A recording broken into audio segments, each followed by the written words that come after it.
Yeah, through to these finals. We're going to roll to heat number 3. 4 of these, hence the only one automatic qualifier. And a few to watch here. So 22 is where we've definitely seen. I'd say you have to run sub 23 to guarantee your spot in the final. I know it's a big call given it's top one next to fastest, but if we look at that, if I have a look at the summary so far and the results, it's 22.99. So maybe you will have to run a bit faster. So Cuttress at the moment, 23.03.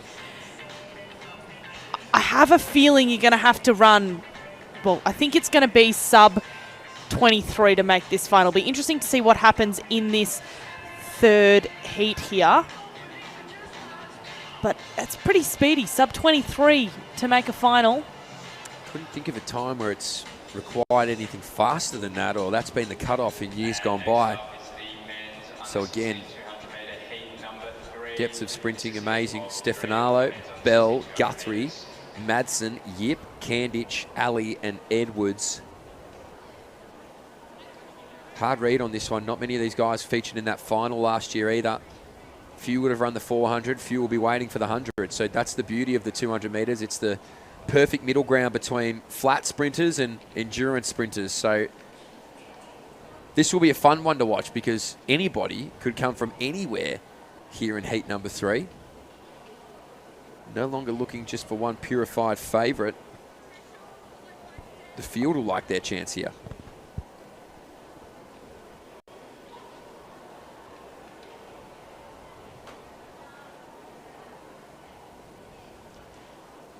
So they are away, and it's a pretty even start. But the one making the moves is Candick on the outside. He's in lane 7, and he'll look to round out in this bend first. But the WA, Edwards, will not give it to him his own way. So accelerating into this last 50 metres, I think it is going to be the New South Welshman, Candick. But the late run from Guthrie, the South Australian, and Tyler Bell. So I think this one will end up being the New South Wales athlete.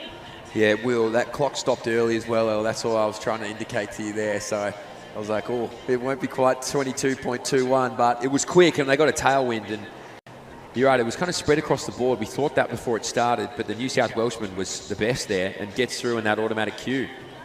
Just does such a good job at hugging the inside of the bend, and you can see he comes out in the middle of the lane. Same there with Bell. So that's textbook 200 metres sprinting. Again, second place is peeking over their shoulders and wanting to have a look. I mean, boys, let's focus on getting to the finish line. Yeah, 22.76 and then 22.87 for Tyler Bell. So Bell, with one heat to go, has a small queue next to his name.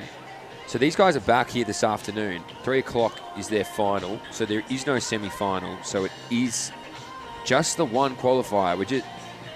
I don't know why we doubted ourselves, but it was purely only because of these reactions to being second. I mean, only Milan Candich right now can step off that track and know that he's going to be back here this afternoon. Tyler Bell is going to have to wait at 22.87, which is competitive. It's a good time. So he sits as the second last qualifier, so I think he can breathe a little bit easy. So as it stands right now, Ella, it is already sub 23 to get into the final. Yes. Before the last heat. Yes. There you go. And let's have a look at this start list for the next race here. Are there any athletes, Mitch, that